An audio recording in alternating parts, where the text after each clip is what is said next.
Hi guys, White Witch 110, and here we go, jumping in. My phone rang. Instinctively, I took the call. Hello? My voice wavered. This is security. Is there a problem? The male voice inquired. Everything is good? We heard screaming from inside. We heard it from outside. This made no sense. How can that be? Security and the police searched the building, cutting our investigation short. Considering our current mood swings, this was a good thing. They cleared the building. John and Jess pulled into the parking lot. Jess was in hysterics. Are you all right? We're fine. Rig wrapped his arms around me. I wanted to pull away. John, Jess shouted, pointing to the third floor. Someone was there. The police rushed inside. We all waited, terrified. The beam of flashlights bounced on the walls of the room. I don't think they'll find anyone, I said, stepping free from his embrace. John, it's the usual result. No one's there. Looks like your ghost is at it again. The officer made light of the situation. Are you sure? Maybe you should put the dogs in. We're sure, Jess. Nothing to worry about. Let's head home, I said to Rig. I've got to get my equipment. I waited with Jess while the men went in. Did you get anything? She asked me. Yes. The janitor was there. I still don't understand the elevator opening. We thanked the Vickers and drove off. I'm here again tomorrow if you're interested. My first reaction was to say no, but I kept my mouth shut. Clouds were few in the sky. I gazed off in the distance as the scenery moved quickly by the window. Rig made glances my way, anticipating a response. Pulling up my driveway, there were mixed emotions. Am I going to get an answer? His fingers played with the steering wheel. Tomorrow. I got out of the car and into the house. I peered out the window. He was sitting in the car. I could see his head was down. Part of me wanted to go back to him, but I didn't. The headlights went off. What are you doing? Such strange behavior. I started to wonder if he was possessed. I was extremely uncomfortable. All types of scenarios ran through my mind. I attempted to shut them off, to no avail. 10 minutes later, the headlights came on, and the engine came to life. Slowly, Rig backed down my driveway. He made his turn and was out of view. I still felt uneasy with his behavior. I slept until noon, exhausted from the evening. There was a feeling I couldn't shake as I prepared for my day. I felt exposed. I opened my front door to the sunshine. Rig! I was scared out of my wits. What are you doing here? I never gave you an answer. I kept the door locked. His head remained down. Let me in. He asked, but the voice wasn't his. My worst nightmare was unfolding. I can't. I don't feel safe. I was being honest. He turned to leave. That is when I locked my door shut. Having only a screen between us, not good. My phone rang. It was his number. I didn't answer. He rang a second, a third time. No message, just hang-ups. Then it rang a fourth time. I accepted the call. What do you want, Rig? You. There was a tap on my front window. My God, it was him standing in my flower bed. Rig, please leave. You're scaring me. I don't want to go tonight. You're on your own. I hung up. He stayed a few minutes, then got in his car and left. 10 p.m., I received a call from Jess. Dusty, hi, it's Jess. I'm calling because... Her voice trailed off. Is there anything wrong with Rig? She was frightened. I don't know why. I wasn't going to tell her what had happened. Well, he just doesn't seem himself. I don't actually know how to explain it. Listen, I'm by myself here. John and security had to go to check on another property we own. My mind was overthinking yet again. What if he had forced her to make the call?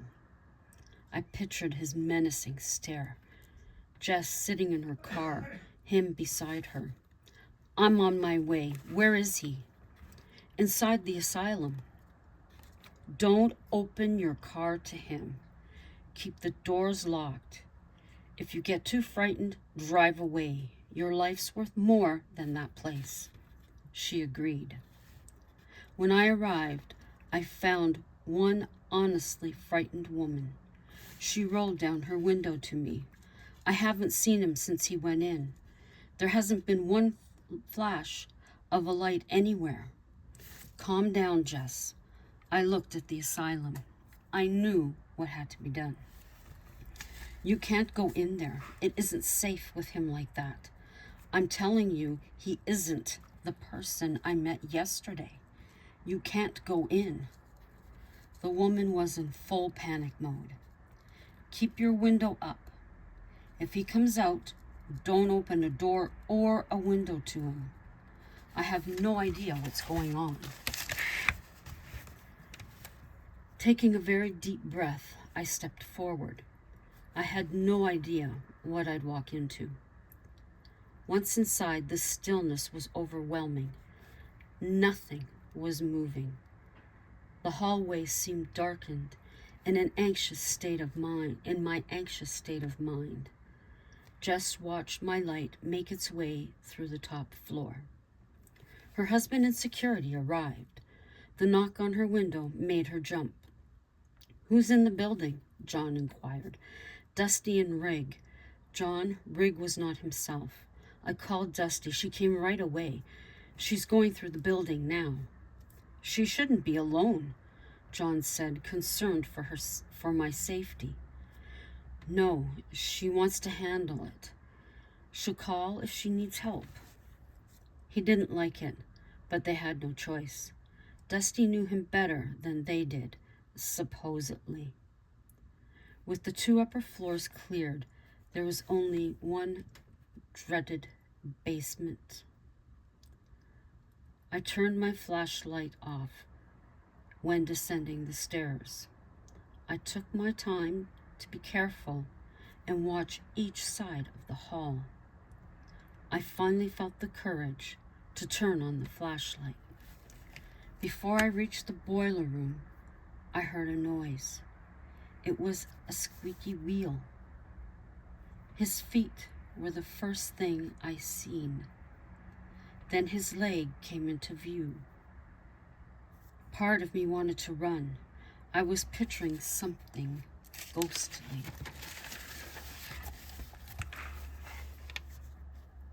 Then he emerged in a wheelchair. Rig maneuvered the wheelchair to face me. It was an old chair, the spokes covered in cobwebs, a rim of rust around the wheel. His face wasn't his own. The grin he wore caused me to step back. Rig, what's going on? All he did was smile. Rig, come on, snap out of it. A slight laugh escaped between his lips. His right leg rested on his left. His hands were together against his bottom lip. His head tilted, his eyes looking upward. It was the scariest sight I'd ever seen. I was worried for my life. I expected him to rush at me any second. Rig, what's going on? You're scaring me. I fought to hold back tears. Rig continued to scare with a low, maniacal laugh. Stop it, I yelled. Come close. No, I don't know who you are. I backed up a step. Don't be afraid. There's no reason to be. He stood up, legs standing apart, his hands now collected together in front of him, arms down.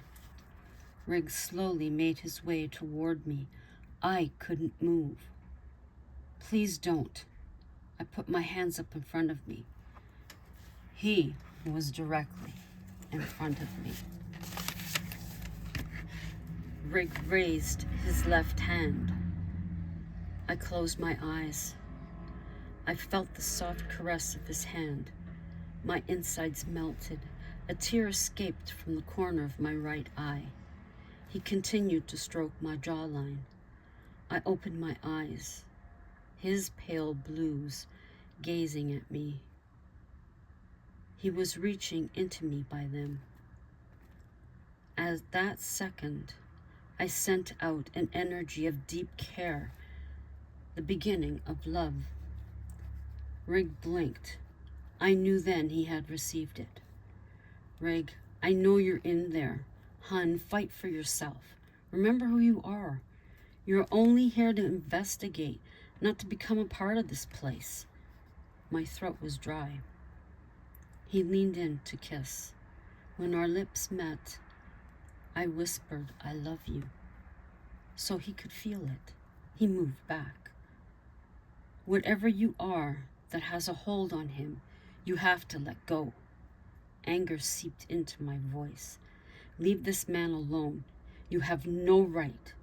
He isn't a part of your world. He's a part of mine. I grabbed hold of Rig.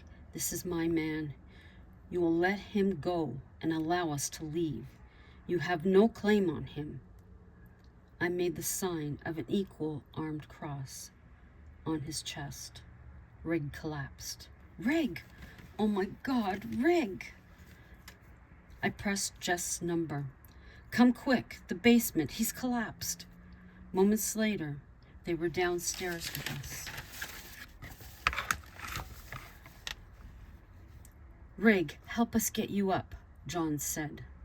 He and the security guard got him up the stairs to the fresh air. At the door, I yelled inside, you are not to attach or follow us home. You stay here where you belong. We are never coming back. Jess locked the door. A month later, the asylum was demolished. It remains a pile of rubble. Maybe the spirits pace the ruins. I don't know.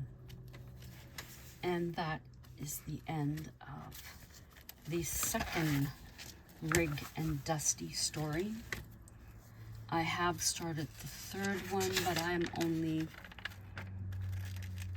2.5 pages in. So it's going to be a while before I get that one done, I think. But I hope you enjoyed it.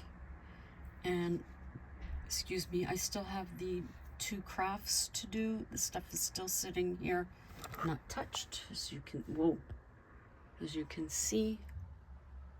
But I will get around to it. And until that time, ciao for now.